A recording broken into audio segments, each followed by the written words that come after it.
আপনি বুঝেন বা না বুঝেন, খামখেয়ালি করেন আর মস্কারি করেন, টিটকারি করেন আর ইটকারি করেন, আপনি মরে যাবেন।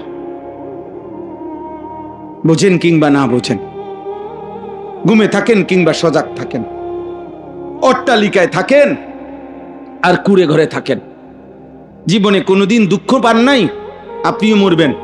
জীবনে কোনোদিন সুখ পান নাই, আপনিও মরে যাবেন।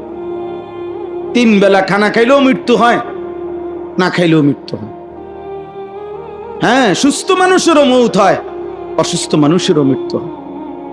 তাহলে যে সত্য নিশ্চিত আমাকে মরতে হবে, আমি সেখান থেকে চোখ বন্ধ করলেই এটা হবে না এমন না।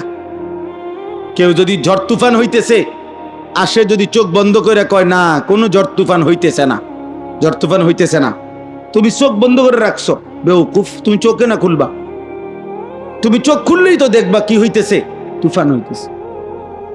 তাইলে আমরা প্রত্যেকে, আমাদের আল্লাহ আমাদেরকে সৃষ্টি করেছেন, আমাদের সমস্ত অঙ্গ প্রত্যঙ্গ আল্লাহ দিয়েছেন, আমাদের বিবেক, আমাদের বুদ্ধি, আমাদের বোধ, আমাদের বিবেচনা, আমাদের আকল, আমাদের দিমাগ, আমাদের চোখ, আমাদের কান, আমাদের দেহ, আমাদের অন্তর, আমাদের প্রত্যেকটা সিদ্ধান্ত নেওয়ার ক্ষমতা, নড়া চড়া হাঁটা, সব কিছু কে দিয়েছেন?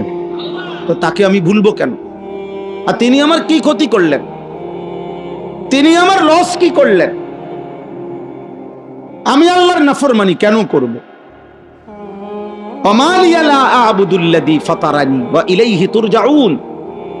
সূরা ইয়াসিনের মধ্যে আছে, একজন ইমানদার, উনার পুরা জাতি কাফের, উনি একা মুমিন।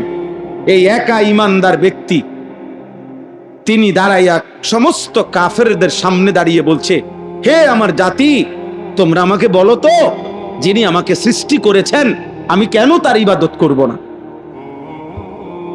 এবং বললেন, যার কাছে তোমাদের সকলকে আমাকে ফিরে যেতে হবে তার ইবাদত আমি কেন করব? ওমালিয়া লা আ'বুদুল্লাযী ফাতারানি ওয়া ইলাইহি তুরজাউন, সূরা ইয়াসিনের আয়াত। আ'আত্তাখিযু মিন দুনিহি আলিহাতান ইন ইউরিদনির রাহমানু বিদুররিন লা তুগনি আন্নী শাফাআতুহুম শাইআন ওয়া লা ইউনকিদুন। আমি যদি আল্লাহকে ছেড়ে দেই আর অন্য কাউকে ধরতে যাই, অন্য কেউ তো আমারে কখনো কোনো বিপদ বা মুসিবত থেকে 1 সেকেন্ডের জন্য আমাকে তো রক্ষাও করতে পারবে না, উদ্ধারও করতে পারবে। আমি অন্যকে ডাকবো কেন? আমি অন্যের কাছে যাব কেন? আজকে আপনারা মেনে নিচ্ছেন ঠান্ডা মাথায়, আপনারা ঘরের ব্যাপারে যত্নবান, আপনারা আপনাদের ঘর ফার্নিচার, আপনারা আপনাদের ইট বালু সিমেন্ট, আপনাদের সমস্ত আসবাবপত্রের ব্যাপারে খুব কেয়ারফুল, যেন 2 নম্বর না হয়, ভালোটা। কিন্তু নিজের স্ত্রী ছেলে মেয়ের ব্যাপারে খুব বেশি অসচেতন। ছেলেটা 1 ওয়াক্ত নামাজ পড়ে না, এই নিয়ে আপনার কোনো মাথা ব্যথা নাই, আপনার কোনো চোখের পানি নাই, আপনার কোনো আহাজারি নাই। মেয়েটা পর্দা করে না, স্ত্রী পর্দা করে না, হায় মুসলমান, এই নিয়ে আপনাদের কোনো ভাবনা নাই, কোনো ভাবনা নাই। 18 বছরের ছেলেটা একদিনও ফজরের নামাজ পড়ে না, 365 দিনে, খোদার 1 বছরে বাবা মা জীবিত, এমন নিকৃষ্ট নাফরমান, এমন নিকৃষ্ট বেয়াদব, এই বেয়াদব মুসলমান মা বাবার ঘরে ঘুমাইয়া 1 বছরে কোনোদিন বলতে পারবে না 5 ওয়াক্ত নামাজ কাকে বলে। এমন হাইওয়ান, এমন পশু আপনি পালতেছেন, আর আপনি কোন সংসারের লেগে আপনি সব করছেন? কি সংসার এটা?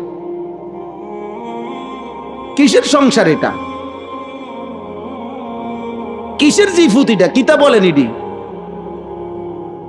আল্লাহ কোরআনুল কারীমের মধ্যে নূহ আলাইহিস সালামকে বলছে, ওনার ছেলে কেনান, বেঈমান ছেলেটা যখন ডুবে যাইতেছে, নূহ আলাইহিস সালাম আল্লাহর কাছে দোয়া করছিলেন, আল্লাহ আমার সন্তান, আমার বংশধর।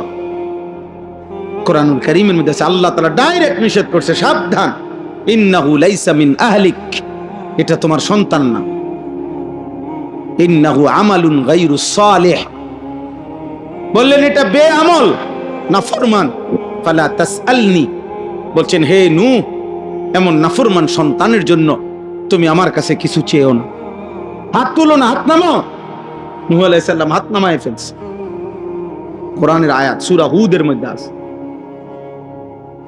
আল্লাহ বলছে হাত নামাও নূহ, এমন নাফরমান সন্তানের জন্য আমার কাছে হাত তুলো না। বলে কিভাবে মেনে নিলাম আমরা, কিভাবে মেনে নিলাম? আস্তাগফিরুল্লাহ। আজ আমরা আপনাদেরকে বুঝাইতে চাই, মাদ্রাসা শুধু কেবল একটি শিক্ষা প্রতিষ্ঠান না। মাদ্রাসা জীবন শিখায়, মাদ্রাসা আখিরাত শিখায়, মাদ্রাসা গন্তব্য চিনায়, মঞ্জিল চিনায়।